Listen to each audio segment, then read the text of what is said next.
L'importance des diversités culturelles et linguistiques pour des sociétés durables n'est plus à démontrer.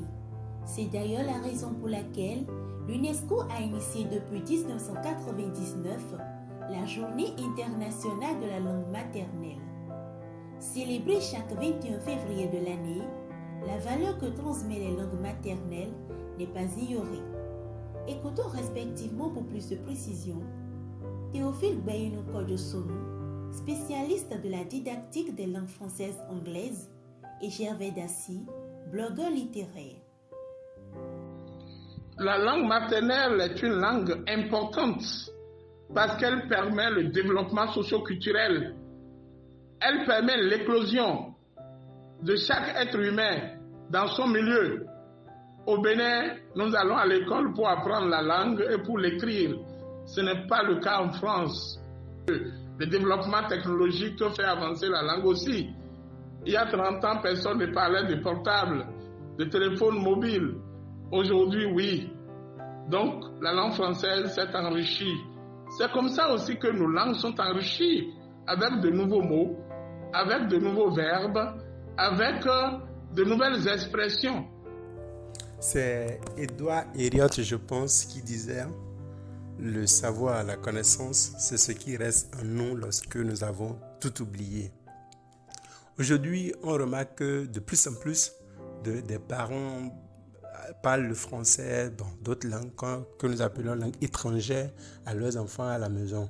Et ce que ça crée, ça rend en fait cette langue maternelle, ça fait de cette langue la langue maternelle de l'enfant. Donc on peut comprendre au-delà que les langues maternelles ne sont pas forcément la langue du parent, mais aussi la langue que la maman parle à l'enfant depuis la naissance. Et c'est dans cette langue que l'enfant va pouvoir s'exprimer et va pouvoir exprimer plus ses sentiments lorsqu'il grandira. Et il propose l'inclusion des langues maternelles dans l'apprentissage scolaire afin d'éviter les lacunes dans les connaissances des élèves. Regardez au temps de la Révolution, c'est vrai, ça continue, mais c'est moins vivant. Au moment où on avait les CESE, centre d'éveil de l'enfant, les enfants travaillaient mieux au cours primaire. La langue régionale qui était utilisée. Et nous pouvons revenir à cela. Ça permettra à nos enfants d'être mieux éveillés. Lorsqu'ils sont mieux éveillés, plus jeunes, ils resteront éveillés toute leur vie.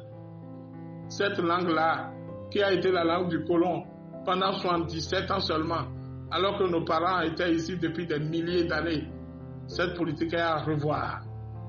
Mais c'est vrai, nous devons nous doter de politiques nécessaires, de publication de documents didactiques, de choix linguistiques aussi, de corpus qui nous permet d'organiser l'enseignement de ces langues-là comme cela se doit. Il y a eu 2 expérimentations. Une expérimentation qui a permis à ce qu'on parle le français aux enfants pendant le cursus scolaire et une autre expérimentation qui a dit de parler leur langue maternelle. Les gens se sont rapidement rendus compte que les enfants à qui on parle leur langue maternelle comprenaient plus facilement le message que l'enseignant transmet et il a une aisance à retransmettre cela, ce qui n'est pas le cas de l'enfant qui parle autre langue, la langue étrangère, parce qu'il est obligé de faire plus d'efforts pour déjà comprendre ce qu'on dit, mais aussi pour traduire ce qu'on lui demande et pouvoir restituer.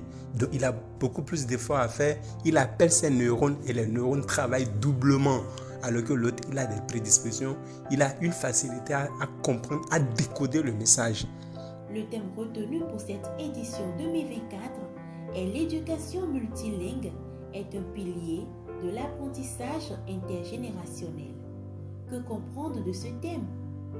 Lorsque vous apprenez à un enfant d'écrire sa langue maternelle, vous lui permettez de faire des poésies, de réciter des poèmes, des proses, n'est-ce pas, dans sa propre langue, de chanter dans sa propre langue, c'est de la recherche culturelle. C'est du développement mental, c'est de l'éveil de l'enfant. Et c'est important. Créer des instituts de langue pour former les enseignants, produire des documents, renforcer la capacité des linguistes afin de mieux être outillés sur l'importance de la langue maternelle pour le développement national, propose le spécialiste de la